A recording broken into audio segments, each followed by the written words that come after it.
La teoría tradicional siempre se enfocó en pensar al individuo y al individuo en las organizaciones y en las empresas desde el punto de vista racional.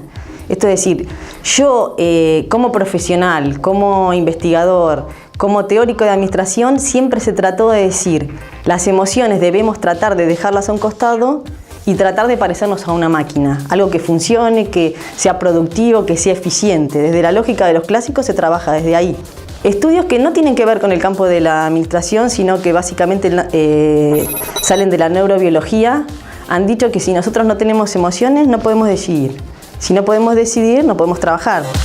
Cuando yo hablo de emocional, hablo de cuestiones que tienen que ver con la intuición, directamente relacionada. Y cuando hablamos de la intuición, ¿de qué hablamos?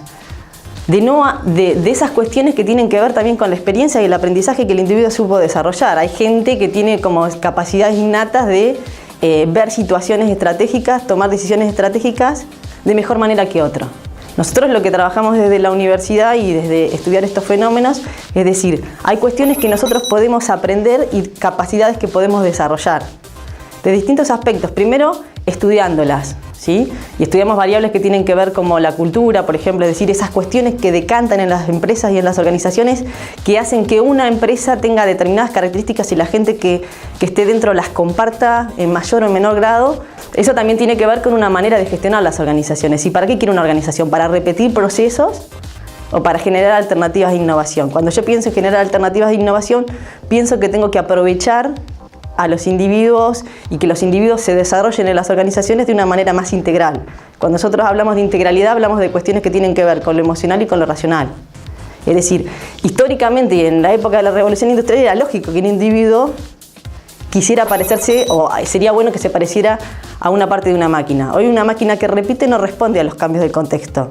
Hoy se requiere algo que sea mucho más orgánico, algo que sea mucho más plástico, algo que sea mucho más integral y que le permita a las empresas de alguna manera dar respuestas superadoras, crecer, tener proyectos que son innovadores, y en sectores donde la tasa de cambio es fuerte, eso es más importante todavía. Si nosotros pensamos en el software, no podemos estar pensando en que un individuo que trabaja, un programador que trabaja, tiene que pensar como un engranaje de una máquina. Ahí nos quedamos fuera de cualquier proyecto de mejora, ¿no?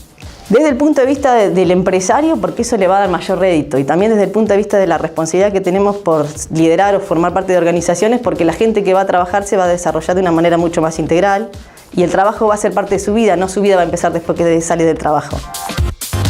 La idea que nosotros tenemos es decir, nosotros las herramientas que usamos para hacer investigación de campo, podemos usarlas para hacer intervenciones en empresas. En función del tamaño de las empresas va a haber cuestiones que van a depender. Si la empresa es muy pequeña, si es una micro donde hay 5 personas y donde el líder o los líderes de esa empresa son muy potentes en términos de impacto, quizás haya que trabajar a nivel individual con esos individuos, a través de capacitaciones, procesos de sensibilización, acompañamiento, si vos querés, de la palabra que le quieras poner. Si es una empresa mediana y grande, ya implica que hay distintos sectores, distintas herramientas, y ahí uno puede aplicar herramientas mucho más especializadas que permitan ver particularidades y cuestiones muy puntuales que sin herramientas no se pueden ver. Los aspectos emocionales es una manera de considerar otra parte de la vida de la gente que trabaja en las organizaciones que antes no se veía. Vos pensás en los puff, en los juegos de mesa, en todas esas cuestiones que hay empresas que hoy usan, y eso de alguna manera implica reconocer otra manera de interrelacionarse entre las personas que no solo sentados y quietos. Hay una cosa muy particular que ya hoy hay publicaciones súper importantes que hablan de lo que es el uso del sentido del humor en el trabajo. Sí, cómo generar o propiciar aspectos que desarrollen el sentido del humor. Antes nosotros podríamos decir que la gente esté callada, que se porte bien, y eso es positivo. El sentido del humor desdramatiza. Si yo estoy en una situación de crisis, en una situación de cambio, la gente de alguna manera se pone dura, ¿no? Se queda quieta.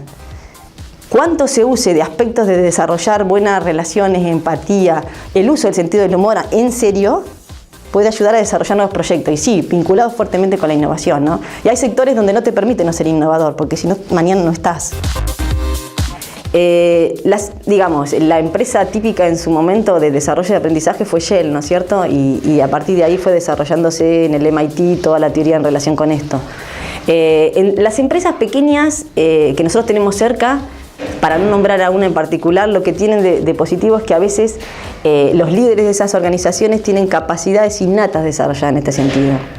El problema es cuando esas empresas crecen o cuando esos líderes no tienen esas capacidades. Esas capacidades desde el liderazgo se pueden desarrollar. Y por ahí esa es la propuesta. Si vos me decís, ¿cuál es la variable que más impacta en una organización mediana o pequeña? El liderazgo. Desde las competencias directivas, emocionales. Y en eso es donde nosotros estamos haciendo hincapié en el análisis y en el estudio.